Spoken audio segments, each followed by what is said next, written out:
누가복음 보겠습니다.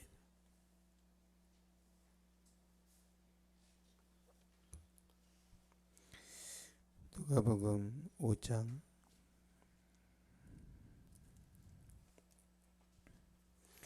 1절에서 6절까지.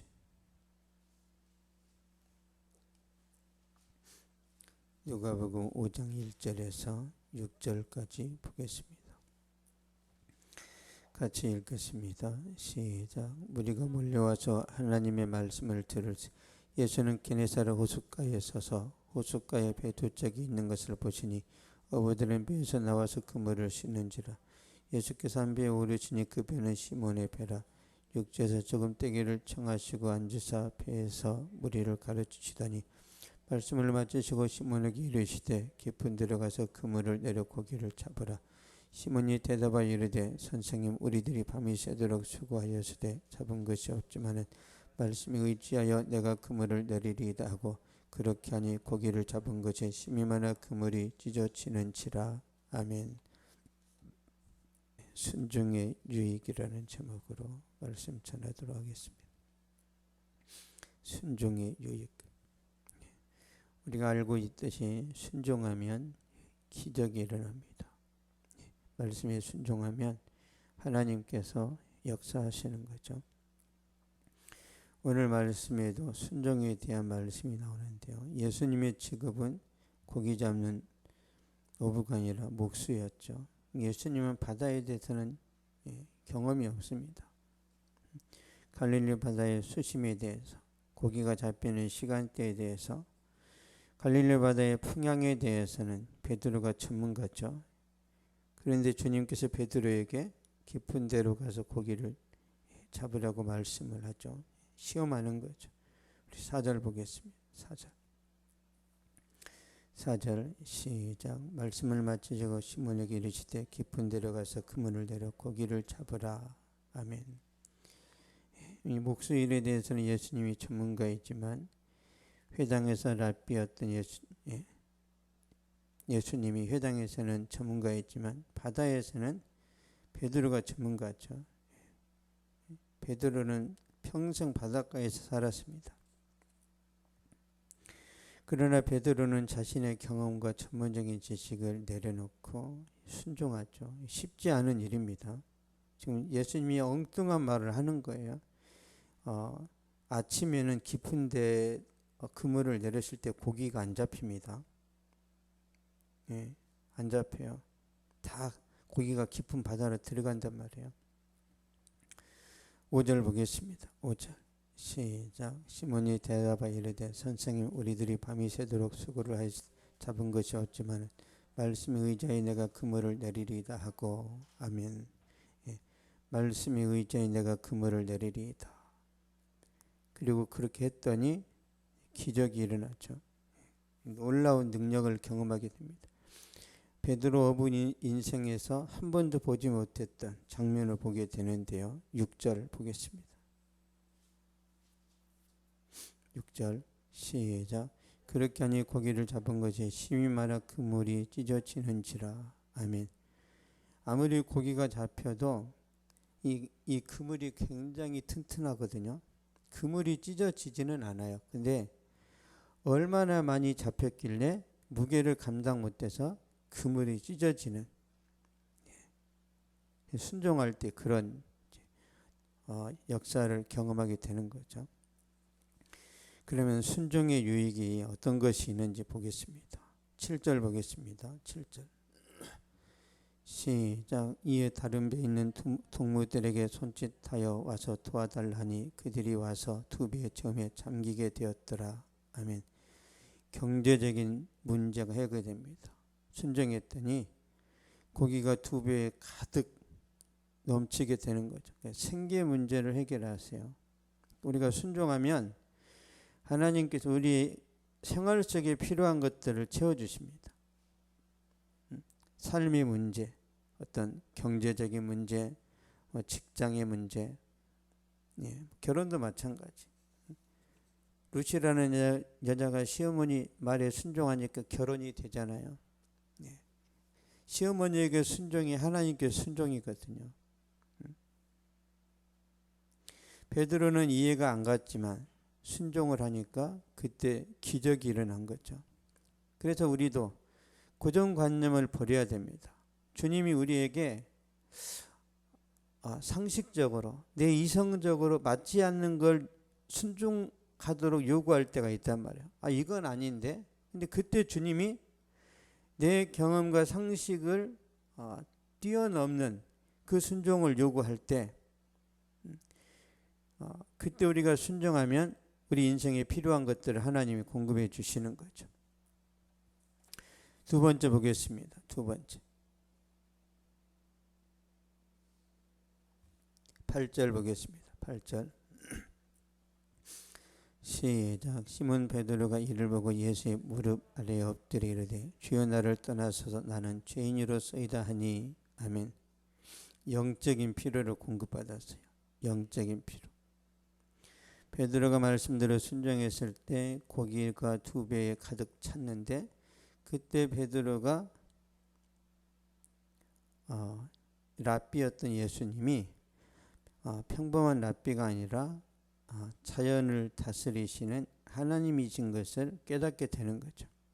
그래서 어부였던 베드로가 목수 출신이었던 예수님 앞에 무릎을 꿇고 주여 나를 떠나소서 나는 죄인이로소이다. 이 주여라는 말은 아무한테나 쓰는 게 아니에요. 시몬 베드로가 기적을 경험하고 나서 예수님이라는 호칭을 바꾼다니까요.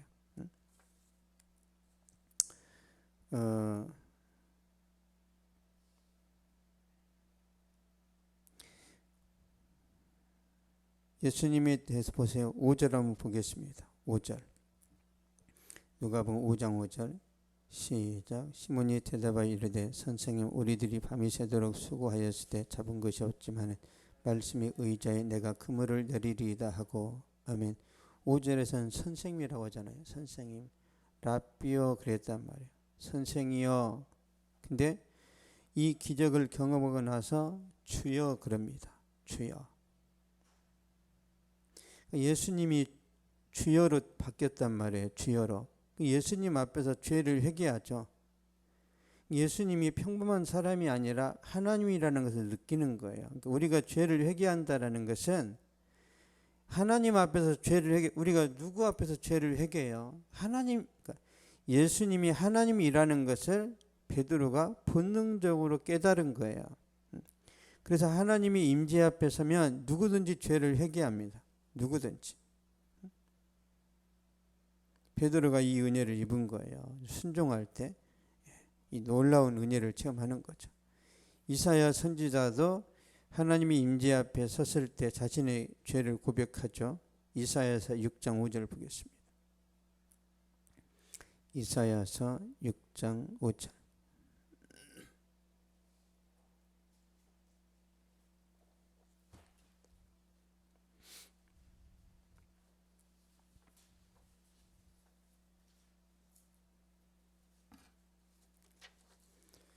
이사야서 6장 5절 시작. 그때 내가 말하되 화로다 나여 망하게 되었도다. 나는 입술이 부정한 사람이요 나는 입술이 부정한 백성 중에 거주하면서 만군의 여호와이신 왕을 배웠음이로다 하였더라. 아멘. 그러니까 사람이 죄인임을 깨달았다는 것은 은혜 받았다는 거예요. 변화가 일어나죠. 이사야도 그래서 이 변화를 경험하고 나서 이제 선지자 사역을 감당하는 거죠. 베드로의 변화도 일어난 거예요. 마음속에. 그래서 호칭이 예수님에서 이제 주님으로 바뀌는 거죠. 베드로가 순종하고 나서 진리를 발견한 거예요. 순종하고 나서 죄 문제를 해결받아요. 베드로는 순종하고 나서 영적인 변화를 경험했습니다. 고린도후서 5장 17절 한번 보겠습니다. 고린도후서 5장 17절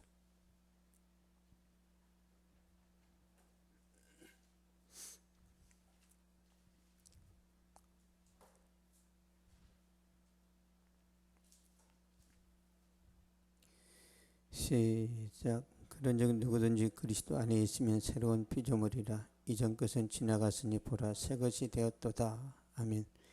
이전 것은 지나갔으니 보라 새 것이 되었도다. 베드로가 옛날 사람이 아니라는 거죠. 베드로가 예수님 말씀에 순종하고 나서 영적인 변화를 경험한 거예요. 순종할 때 하나님께서 영적인 필요를 공급해 주시는 거죠. 우리 마지막으로 10절 보겠습니다. 누가복음 5장 10절. 10절 시작. 세베대의 아들로서 시몬의 동업자인 야고보와 요한도 놀랐습니다. 예수께서 시몬에게 이르시되 무서워하지 말라. 이제부로는 내가 사람을 취하리라 하시니. 아멘. 순종할 때 비전을 주신 거죠. 비전. 순종의 유익 세 번째가 중요하죠. 사람 낚는 어부를 만들어 주시겠다는 거예요. 항상 생계의 얽매여서 살았는데 비전을 주신 거죠. 비전. 너는 앞으로는 복음 전하는 사람으로 살아가라는 거죠. 그 베드로는 영원한 가치를 발견한 거예요. 목숨을 걸어도 후회하지 않는 삶이 열리는 거죠. 그래서 거룩한 비전은요, 목숨보다 중요해요. 목숨보다. 이 시대 청년들이 방황하는 이유는 흔들 수 있는 깃발이 없습니다. 부를 수 있는 노래가 없고 믿을 수 있는 신조가 없기 때문에 방황하는 거예요. 내 인생을 다 던질 수 있을 만한 그 신조가 있으면요, 사람은 목숨을 던집니다. 그래서 군대에서 UDT나 특전사나 이런 사람들은요, 전쟁 날 때 자기 목숨 버리는 것을 아주 영광으로 생각합니다. 신조의 신조. 내 한 몸이 죽어서 이 나라가 지켜진다면 아깝지 않다라는 거죠. 정신무장이에요. 정신무장. 목숨을 던져도 후회가 없는 비전. 이게 복음이죠, 복음. 우리나라에서 브라질로 이민 갔던 어떤 가정이 있는데요. 그 가정에 28 먹은 여자 청년이 있어요. 28살에 브라질 연방 판사가 되었습니다. 자신의 생일날 동료들이 식사를 하다가 물어보는 거예요. 너의 소원이 무엇이냐? 그러니까 교회 다니는 이 자매가 펑펑 웁니다. 소원이 없어요. 소원이. 자기 목적이 판사인데 판사가 돼버렸어요. 그래서 앞으로 뭘 해먹고 살아야 되는지 모르는 거예요. 너무 빨리 목표를 이루어버리니까 이제 허무해지는 거죠. 이건 진정한 비전이 아니에요. 내가 사장님이 되겠다. 내가 10억을 벌겠다. 그런 건 비전이 아니에요.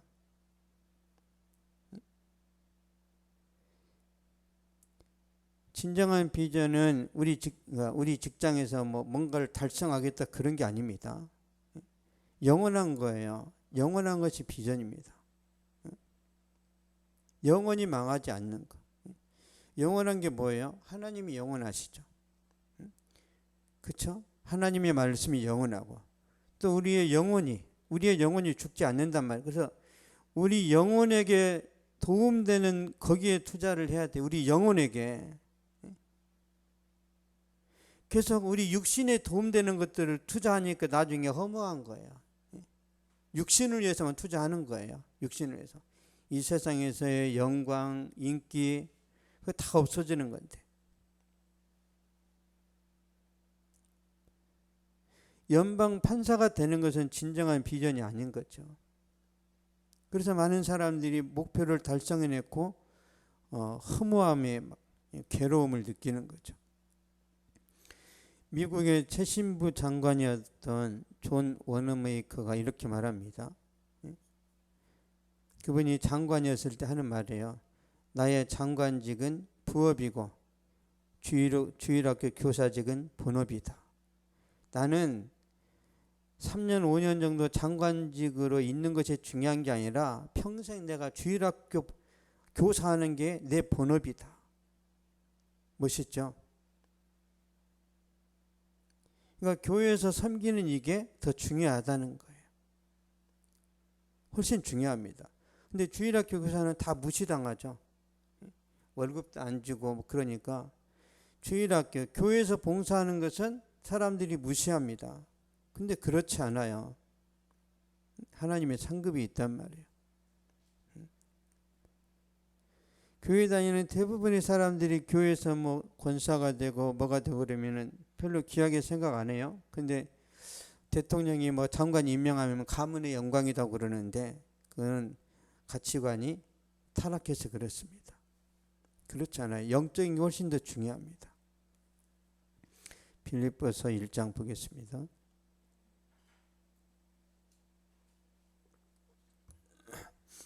빌립보서 1장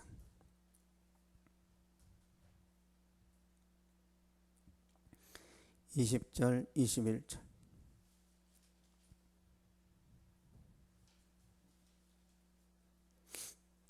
20절 21절 시작. 나의 간절한 기대와 소망을 따라 아무 일에든지 부끄러워하지 아니하고 지금도 전과 같이 온전히 담대하여 살든지 죽든지 내 몸에서 그리스도가 존귀하게 되게 하리 하나니 이는 내게 사는 것이 그리스도니 죽는 것도 유익함이라. 아멘.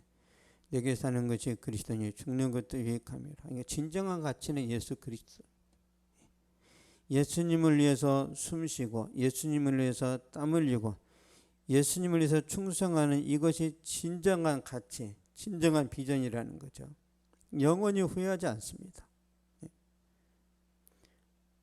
순종할 때 생계 문제를 해결해 주시고 비전도 해결해 주시고 또 우리 영혼의 문제도 해결해 주신 거죠.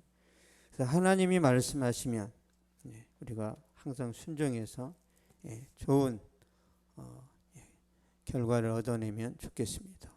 기도하겠습니다. 살아계신 아버지, 이 시간 우리가 순종에 대해서 살펴봤습니다. 하나님 말씀 들려올 때에 우리가 기뻐하고 계산하지 않고 순종할 수 있는 은혜를 허락하여 주시옵소서. 인간적으로 계산하다가 우리가 더 큰 것 놓쳐버릴 수 있사오니 하나님께서 말씀하실 때마다 베드로처럼 즉시 순종해서 모든 것들이 잘 되어질 수 있도록 붙잡아 주시고 역사하여 주시옵소서.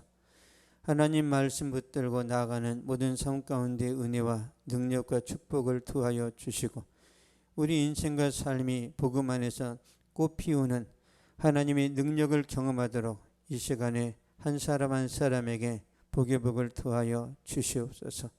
우리가 주님 앞에서 축복의 통로로 쓰임받기를 원합니다.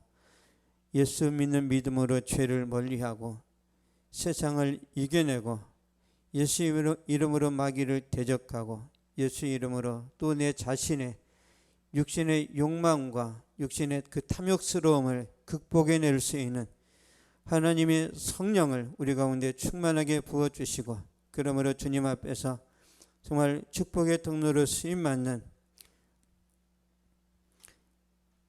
이 역사, 이 시대의 주역이 되도록 하나님께서 함께하여 주시옵소서. 감사드리며 예수님의 이름으로 기도하옵나이다. 아멘. 하늘에 계신 우리 아버지, 이름이 거룩히 여김을 받으시오.